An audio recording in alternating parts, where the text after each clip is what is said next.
Hello दोस्तों, Aryan group of institute में आपका स्वागत है। आज हम एक नेक्स्ट टॉपिक लेकर आए हैं। इसके बारे में जानेंगे कि कैसे क्वेश्चन आपके एग्जाम में आता है।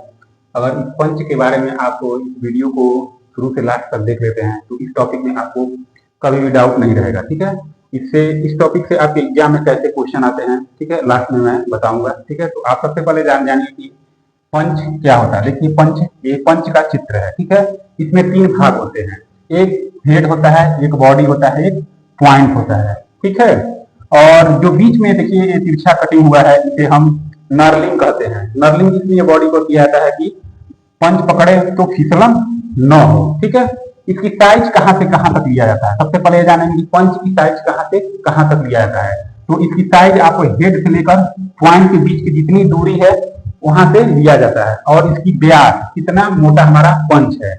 तो कहीं कहीं क्वेश्चन पूछता है कि पंच की साइज कहां से कहां तक लिया जाता है। तो पंच का साइज हेड से लेकर पॉइंट तक लिया जाता है और उसके व्यास से लिया जाता है। ठीक है, तो जानेंगे कि हम पंच का प्रयोग कहां करते हैं। तो पंच का प्रयोग हम किसी अस्थाई मार्किंग के लिए या अस्थाई मार्किंग के लिए या ड्रिल करने से पहले सुराख बनाकर उस पंच के माध्यम से उसके बाद ड्रिलिंग करते हैं। यह हमेशा हाई कार्बन स्टील, किस टूल का बना होता है, हाई कार्बन स्टील का बना होता है। ठीक है, ये गोलाकार और अष्टभुजाकार में मिलते हैं। ठीक है, तो पंच के बारे में आप जान गए, ये गोलाकार और अष्टभुजाकार में मिलते हैं। अब कहीं क्वेश्चन पूछता है टाइप ऑफ पंच, पंच के कितने भाग होते हैं, कितने प्रकार होते हैं। ठीक है, तो हम एक एक जानेंगे कितने प्रकार में क्या क्या होता है और किस पंच का प्रयोग कितना डिग्री होता है और कितने डिग्री पे वर्क करता है। तो सबसे पहले हम देखेंगे केंद्र पंच। केंद्र पंच का काम क्या है। ड्रिलिंग करने के पश्चात, अगर कहीं आप ड्रिलिंग कर रहे हैं, उसे ड्रिलिंग करने के पश्चात उसके सुराख पर केंद्र पंच के माध्यम से एक सुराख लगा लेंगे, उसके बाद हम ड्रिल करेंगे। क्यों सुराख लगाया जाता है केंद्र पंच से, कि हम ड्रिलिंग करते हैं, कहीं देखते हैं तो उसमें ड्रिल बीट है तो इधर उधर चला जाता है। ठीक है, तो हम केंद्र पंच से एक सुराख लगा देंगे और ड्रिलिंग करेंगे तो आसानी से हम ड्रिल कर पाएंगे। ठीक है, तो केंद्र पंच का वही काम है। कभी कोई क्वेश्चन है पूछता है इसका एंगल, मतलब इसका कोण कितना होता है, तो ध्यान रहे केंद्र पंच का कोण 90 डिग्री तक 90 डिग्री होता है। ठीक है, तो डायरेक्ट पूछता है केंद्र पंच का कोण कितना होता है, तो 90 डिग्री होता है। अगला है आपका डांट पंच। डांट पंच का प्रयोग किसी भी मार्किंग को पक्का करने के लिए, ठीक है, किसी भी मार्किंग को पक्का करने के लिए डांट पंच का प्रयोग करते हैं। इसका एंगल क्या होता है, 60 डिग्री होता है। इसका एंगल 60 डिग्री होता है। ठीक है, और अगला देखिए दिया है प्रिक पंच। अगला क्या है, प्रिक पंच। प्रिक पंच का एंगल कितना होता है, 30 डिग्री। ठीक है, एंगल हम क्यों बता रहे हैं, क्योंकि परीक्षा में डायरेक्ट यहाँ से एंगल ही पूछता है कि डार्ट पंच का एंगल कितना है, प्रिक पंच का एंगल कितना है और केंद्र पंच का एंगल कितना है। तो एंगल आप ध्यान में रखेंगे। ठीक है, तो प्रिक पंच का प्रयोग कहाँ होता है यह जान जाइए आप। प्रिक पंच का प्रयोग जैसे नर्म धातु, जैसे एल्युमिनियम हो गया, कापर हो गया, तांबा हो गया, वहां प्रिक पंच का प्रयोग किया जाता है। ठीक है, जैसे नर्म धातुओं पर प्रिक पंच का प्रयोग किया जाता है। इसकी डिग्री कितना होती है, 30 डिग्री होता है। ठीक है, और ऑटोमेटिक पंच। ऑटोमेटिक पंच का प्रयोग ऑटोमेटिक पंच का प्रयोग नर्म है या स्मूथ कोई पदार्थ है या कोई धातु है, आप कोई जाप बना रहे हैं स्मूथ है, उस पे आप ऑटोमेटिक पंच का प्रयोग होता है। उसमें एक स्क्रू ड्राइवर जैसे रहता है और ऊपर से अंगूठा के माध्यम से आप प्रेस करेंगे तो ऑटोमेटिक एक स्मूथ रेखा खींचता हुआ चला जाएगा। ठीक है, इसमें हैमर का प्रयोग नहीं करते हैं। इसमें टोटल जितने हैं केंद्र पंच, डार्ट पंच और प्रिक पंच, होलो पंच, ठोस पंच, बैल पंच, इसमें हैमर का प्रयोग होता है। लेकिन ऑटोमेटिक पंच में हैमर का प्रयोग नहीं होता है। इसमें 2 एंगल में मिलते हैं, एक 60 डिग्री एंगल में और एक 90 डिग्री मतलब 90 डिग्री के एंगल में मिलते हैं। ठीक है, तो ऑटोमेटिक पंच समझ गए, ये ऑटोमेटिक पंच है, स्क्रू ड्राइवर के जैसा होता है और ऑटोमेटिक स्मूथ रेखा खींचने के लिए हम ऑटोमेटिक पंच का प्रयोग करते हैं।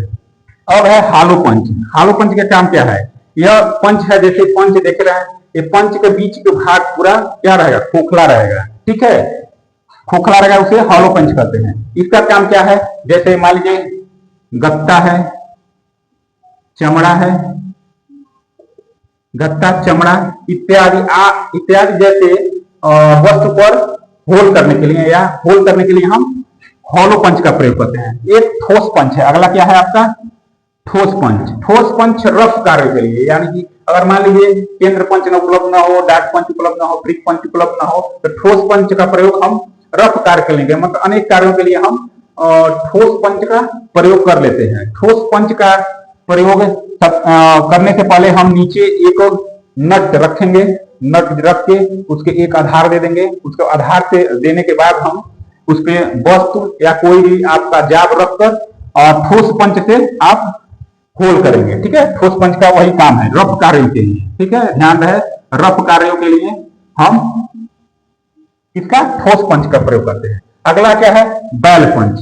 बैल पंच घंटी नुमा होता है। ठीक है, बैल पंच की तरह कैसा होता है, घंटी नुमा, और उसके बीच में एक क्या रहता है, पॉइंट रहता है। अब इसका काम कहाँ है, जैसे मान लीजिए कोई गोल वस्तु है, मान लीजिए कोई गोल छड़ है, चाहे कोई चीज गोल, जैसे मान लीजिए आप हम बता रहे हैं, जैसे मान लीजिए कोई गोल छड़ है। ठीक है, पूरा छड़ क्या है, भरतू है, भरा हुआ है। अब इसके बीच में हमको पॉइंट लगाना है, या यानी कि पॉइंट लेना है, तो हम बैल पंच का प्रयोग करते हैं। ठीक है, बैल पंच का प्रयोग करेंगे तो एकदम मिडिल में आपको पॉइंट मिल जाएगा। ठीक है, तो ये घंटी नुमा होता है, घंटी नुमा होता है, और किसी गोल वस्तु के बीच में क्या करने के लिए, केंद्र का पता लगाने के लिए हम बैल पंच का प्रयोग करते हैं। ठीक है, ये हमारे पंच के बारे में था।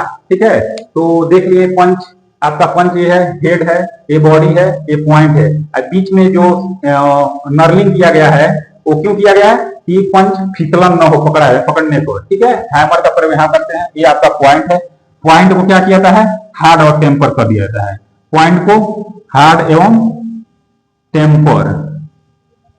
हार्ड और टेम्पर क्या होता है कि अगर हम पॉइंट को हार्ड और टेम्पर कर दिए हैं तो कोई भी वस्तु या आपके जाब पर हम हैमर का प्रयोग करेंगे तो इसका पॉइंट मुड़े ना, इसलिए हम पॉइंट को हार्ड और टेम्पर कर लेते हैं। इसकी साइज हम हेड से लेकर पॉइंट तक लिया जाता है और इसके व्यास से लिया जाता है। ठीक है, इसके कितने भाग हैं तो देख लीजिए, आपको 7 भाग दिया है। केंद्र पंच का प्रयोग बताई दिए हैं आपका, कि आपका केंद्र पंच क्या है, ड्रिल करने से पहले बिंदु या सुराख लेने करने से पहले एक पॉइंट लगाया जाता है, और उसके बाद हम ड्रिल मशीन से ड्रिल करते हैं। इसका कोण, इसमें डायरेक्ट आपका कोण ही पूछता है, कितने अंश का कोण, कितने डिग्री का कोण बनाता है। तो ध्यान रहे, केंद्र पंच का प्रयोग कोण कितना है, 90 डिग्री। ठीक है, डाट पंच का प्रयोग 60, डाट पंच का एंगल कितना है, 60 डिग्री। ठीक है, ब्रिक पंच का एंगल कितना है, 30 डिग्री। देखिए हर साल एग्जाम में यहाँ पे आपका डायरेक्ट क्वेश्चन पूछता है कि डाट पंच का एंगल कितना है, दे देगा 30, 60, 90। ठीक है, आप डायरेक्ट देखिए, ये तीनों एकदम महत्वपूर्ण है, 1, 2, 3, ऊपर से तीनों आपका एकदम महत्वपूर्ण है। डायरेक्ट यहाँ से क्वेश्चन आपका एंगल ही पूछता है। ठीक है, एंगल पूछ देगा कि कौन पंच का कौन सा एंगल है, कितना एंगल है। ठीक है, और ये देख लीजिए आपका पंच, पंच का आप चित्र देख लीजिए, ध्यान दे लीजिए। कभी कभी पंच का पंच बना देगा चित्र में, आप पूछ देगा कि यह भाग क्या है। ठीक है, यह भाग यक्ष बना देगा, पूछ देगा यह भाग क्या है, तो यह भाग क्या है, बॉडी है। ठीक है, और कभी कभी यह भाग पूछ देगा, कभी कभी यह भाग पूछ देगा। कभी कभी पूछता है कि इसे जो तिरछा कटिंग किया गया है ये क्यों किया गया है। ठीक है, तो क्यों किया गया है कि पंच को हम पकड़ेंगे तो फिसलन न हो, इसलिए हम क्या किया गया है, इससे क्या किया गया है, नर्लिंग।